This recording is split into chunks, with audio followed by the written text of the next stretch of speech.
Sorry guys for yesterday I couldn't make a video for my next session of Gita because law enforcement officers kicked all the tenants including me out since my landlord didn't pay the mortgage in time. He never bothered to inform us of anything. So while I was about to sleep, an officer came down and gave us the eviction notice and said, "You got half an hour to pack all your essentials as we are changing the locks and sealing the house." I would say that you should all cut your dress according to your availability of cloth. Otherwise, you will end up with a short dress, meaning that you must spend as per your capacity. So the thing is, they said the other stuff you will have to wait. Like there is a long process with the lawyer and everything, and then we can get the remaining of the stuff. So it's still locked in the house. So about buying a house in Canada, it's just a sweet way of putting yourself in prison for 30 years. You just work hard in order to pay off all the debt. And the work you are doing, do you even like that? Do you even know what kind of work you are supposed to be doing?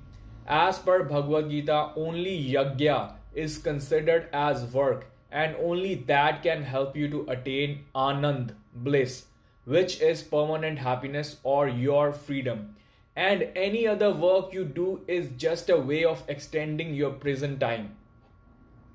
You are a slave of karma, work, because no one can skip work, no matter what, whether you think that you are the boss or you don't think.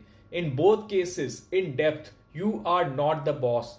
This yajna only is that kind of karma work which would make you the boss. So, trying to understand yajna is your ultimate goal. If you understand it, you have understood life, which is the most complex game. So let's continue with Bhagavad Gita. So Lao Tzu said, "I didn't make any effort to win." And then Lao Tzu replied to his followers' question while giving this answer. Since you say that you also want to win and you also want that no one should be able to defeat you, then you will lose, because victory and defeat are two sides of the same coin.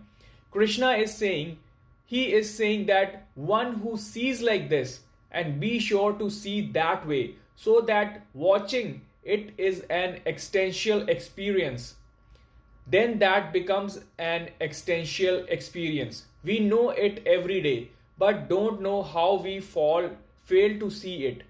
How do you save yourself from being seen? Perhaps we are playing some big trick on ourselves.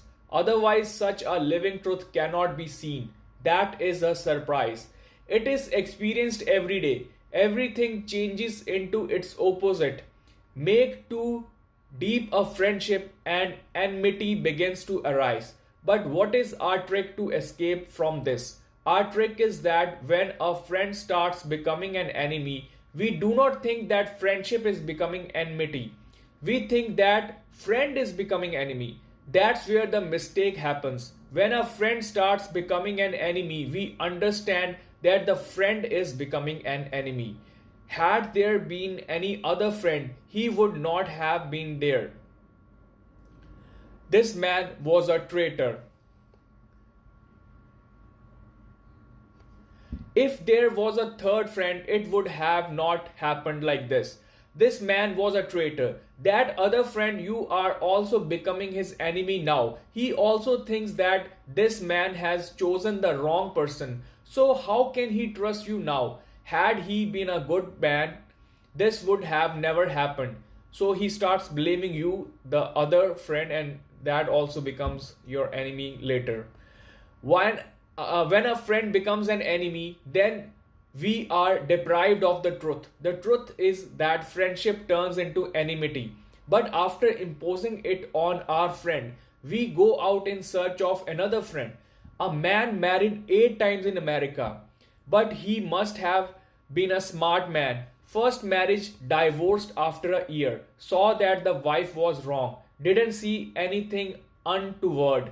All husband sees, all wife sees. So he thought it's like a common thing. Saw that the wife was wrong, the choice was wrong, divorced, then chose another wife. 6 months later, it turns out it went wrong again.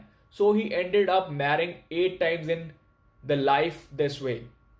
But I consider that the man must be smart, because the one who reaches the right truth even after making 8 mistakes is an extraordinary man.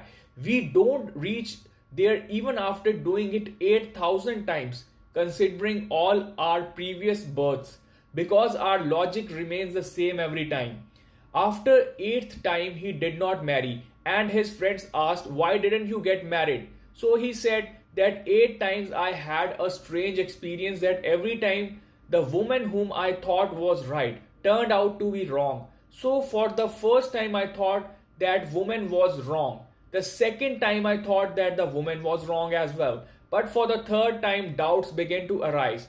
The fourth time it became very clear. Still I said one or two more experiments should be done. For the 8th time it became clear that this is not a question of woman being right or wrong.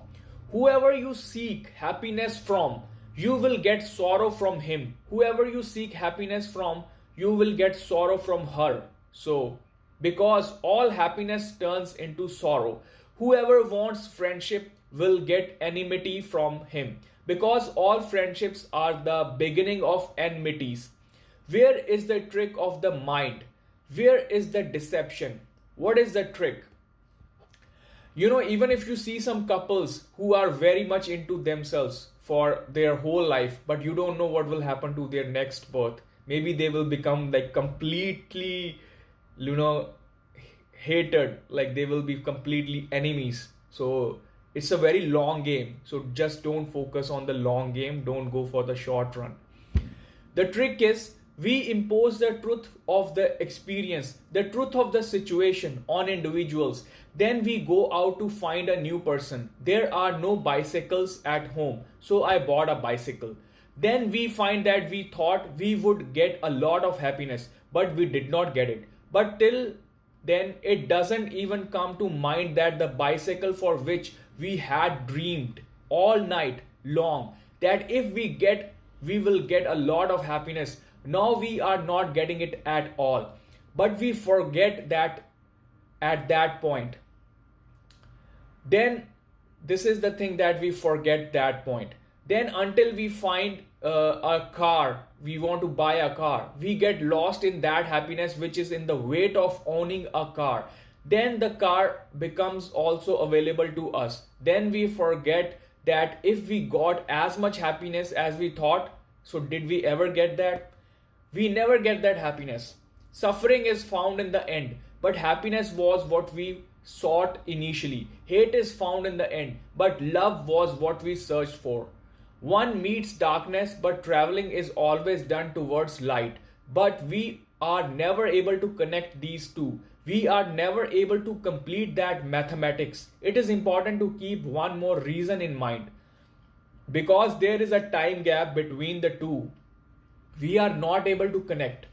When Western people arrived in Africa for the first time, they were very surprised, because Africans did not even think that children had anything to do with sex. They had no idea that the birth of a child was in any way connected to sexual intercourse. The time gap is huge. Firstly, not all sexual intercourse produces children.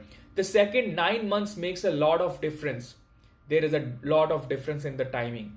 In Africa, there was no idea among the tribes that having a child had anything to do with sexual intercourse.